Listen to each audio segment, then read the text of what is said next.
আমার নাম রাজু। আমি একটি বেসরকারি অফিসে নিরাপত্তা প্রহরী হিসেবে চাকরি করি। এখানে আমি নাইট ডিউটি করি।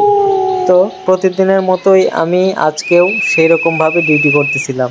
কে জানতো আজকে আমার সামনে এরকম একটা ঘটনা ঘটে উঠবে। আসলে সেটার জন্য আমি প্রস্তুত ছিলাম না। সব পোস্ট চেক দেওয়ার পরে স্যার আসে। এদিকে আসো। জি স্যার, সব পোস্ট ঠিক আছে তো? জি স্যার, ঠিক আছে। চোখ কান খোলা রেখে ডিউটি করো। যাও ওইদিকে যাও। স্যার আমার সব পোস্ট ঠিক আছে কিনা বলে আমাকে অন্য একটা পোস্টে পাঠালো। ওই পোস্টে শুধু আমি একাই ছিলাম। ওই পোস্টটা ছিল অনেক বড় এবং গভীর একটা জঙ্গলের মতো একটা জায়গা। তো আমি চারপাশে ভালো করে লাইট মারতেছিলাম এবং বাঁশি ফু দিচ্ছিলাম যেন কোনো আশেপাশে লোকজন থাকলে টের পেয়ে যেন চলে যায়। তো আমি একাই ডিউটি করতেছিলাম। আসলে এই জায়গাটা খুব ভয়ঙ্কর ছিল, মনে মনে একটু ভয় ছিল, তারপরে আমি ভীত হই নাই। তারপর হঠাৎ করে যখন আমার কানে ভেসে ওঠে একটা কান্নার আওয়াজ, তখন আমি থমকে গেলাম। এত রাইতে কান দেখেন উলাকান্তের কান্দার শব্দ। এই কেডা না কান দেখে না।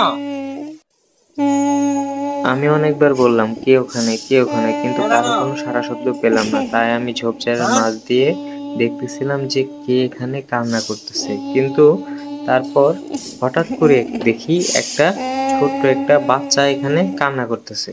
আমি তাকে জিজ্ঞেস করলাম যে তোমার বাড়ি কোথায়? কান্দো কে? বাড়ি কই তোমার? এই রে আপা তো কান্দো। এই এই আয় আমার লাগে খিদা লাগছে। আয়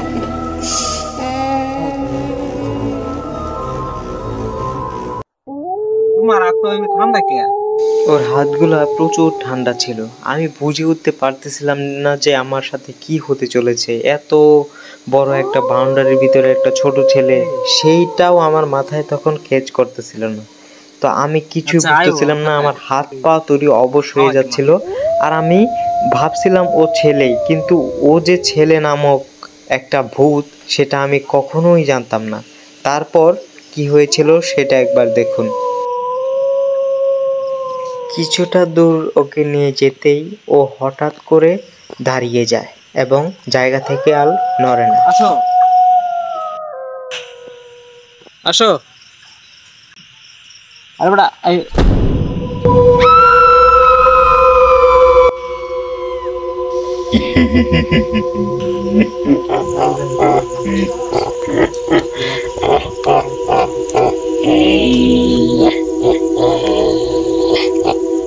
এটা দেখার পর আমার পায়ের নিচে যেন মাটি সরে গেছে। আমি আমার জান নিয়ে খুব দ্রুত দৌড়াতে দৌড়াতে পুরোটা ঘুরে ফেললাম, কিন্তু আমি বেরোনোর কোনো রাস্তা পাচ্ছি না।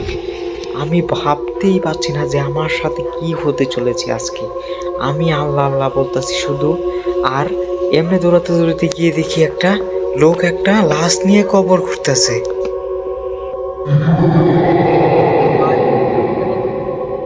কি করতেছেন ভাই? কি হয়েছে ভাই? ও ভাই ভাই ভাই ওই লোকটার গায়ে হাত দিতে ওর শরীরটা যেন কেমন।